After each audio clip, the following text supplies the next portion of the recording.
रूस और यूक्रेन के बीच का विवाद कब खत्म होगा ये कहना तो लगभग नामुमकिन है, लेकिन हाँ इतना ज़रूर मैं आपको बताऊंगा कि आखिरकार क्या है इनके विवाद की असली वजह। तो चलिए जानते हैं। यूक्रेन की सीमाओं पर 1,25,000 रूसी सेना के जवान खड़े हैं। सिचुएशन इतना सीरियस है कि नाटो देशों और रूसी सेना के बीच कभी भी युद्ध हो सकता है।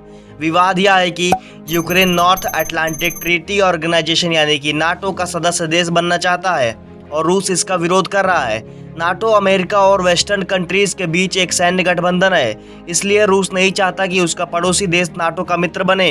नाटो देशों पर ठने इस पूरे विवाद ने एक नई युद्ध की संभावना को जन्म दिया है, जिसमें एक से ज्यादा देश भाग ले सकते हैं। रूस ने यूक्रेन के पूर्वी और उत्तर पूर्वी सीमा पर अपने सैनिकों को तैनात कर दिया है। रूस ने काला सागर में अपने युद्धपोत यानी कि वॉरशिप भी तैनात किया है, जो खतरनाक मिसाइलों से लैस है। 2014 में रूस ने यूक्रेन के एक महत्वपूर्ण बंदरगाह यानी कि पोर्ट एरिया क्रीमिया पर कब्जा कर लिया था और तब से संघर्ष कभी खत्म ही नहीं हुआ। रूस और यूक्रेन के संघर्ष ने दुनिया को दो गुटों में बांट दिया है। एक तरफ रूस है जिसे चीन जैसे देशों का समर्थन मिला हुआ है और दूसरी तरफ यूक्रेन है जिसे अमेरिका, ब्रिटेन और अन्य नाटो देशों से समर्थन मिला हुआ है। और आखिर रूस क्यों नहीं चाहता कि यूक्रेन नाटो देशों में शामिल हो? नाटो एक सैन्य समूह है यानी कि मिलिट्री ग्रुप है जिसमें अमेरिका, कनाडा और ब्रिटेन और तो और फ्रांस जैसे 30 देश शामिल हैं। अब रूस के सामने यह चुनौती है कि उसके कुछ पड़ोसी देश पहले ही नाटो में शामिल हो चुके हैं। इनमें एस्टोनिया और लातविया जैसे देश हैं जो पहले सोवियत संघ का हिस्सा थे। अब अगर यूक्रेन भी नाटो का हिस्सा बन गया तो रूस हर तरफ से अपने दुश्मन देशों से घिर जाएगा और अमेरिका जैसे देश उस पर हावी हो जाएंगे।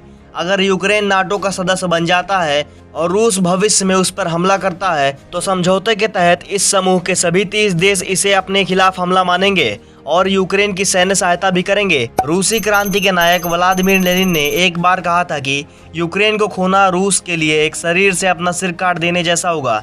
यही वजह है कि रूस नाटो में यूक्रेन के सदस्य बनने पर विरोध कर रहा है।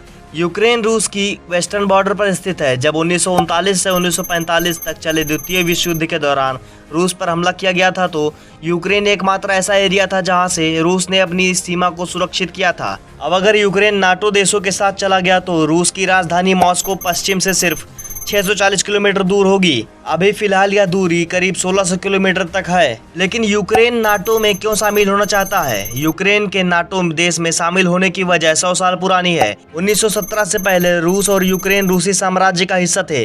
1917 में रूसी क्रांति के बाद यह साम्राज्य बिखर गया और यूक्रेन ने खुद को स्वतंत्र देश घोषित कर दिया।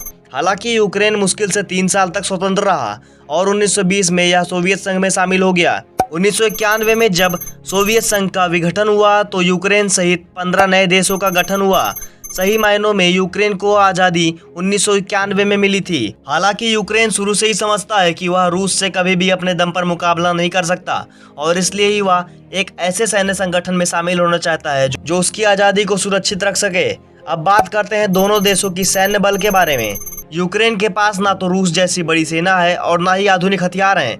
यूक्रेन के पास 11 लाख सैनिक बल है और वहीं रूस के पास लगभग 29 लाख से भी ज्यादा सैन्य ताकत है। यूक्रेन के पास 98 लड़ाकू विमान है तो वहीं रूस के पास करीब 1500 लड़ाकू विमान है। लेकिन इस पूरे विवाद का असली विलन है अमेरिका। पर कैसे? दरअसल रूस और यूक्रेन के विवाद में अमेरिका की अहम भूमिका है। सच्चाई यह है कि मौजूदा अमेरिकी राष्ट्रपति जो बाइडेन यूक्रेन का इस्तेमाल केवल अपनी छवि को मजबूत करने के लिए कर रहे हैं। पिछले साल अमेरिका को अफगानिस्तान से अपनी सेना वापस बुलानी पड़ी थी। इसके अलावा ईरान में कुछ खास नहीं हासिल कर पाया था अमेरिका। इन घटनाओं ने अमेरिका की सुपर पावर इमेज को नुकसान पहुंचाया है। यही वजह है कि जो बाइडेन यूक्रेन रूस के विवाद के साथ इसकी भरपाई करना चाहते हैं। अमेरिका के अलावा ब्रिटेन और फ्रांस जैसे देशों ने भी यूक्रेन का समर्थन किया है। इन देशों का समर्थन कब तक चलेगा यह भी एक बड़ा सवाल है, क्योंकि यूरोपीय देश अपनी गैस की 1/3 जरूरत के लिए रूस पर निर्भर है। अब अगर रूस इस गैस की सप्लाई बंद कर देता है तो इन देशों में भयानक पावर क्राइसिस होगा। गाइस, हमारी तरफ से यह जानकारी आपके लिए अगर जरा से भी यूजफुल लगी हो तो वीडियो को लाइक, शेयर, सब्सक्राइब जरूर कर दें।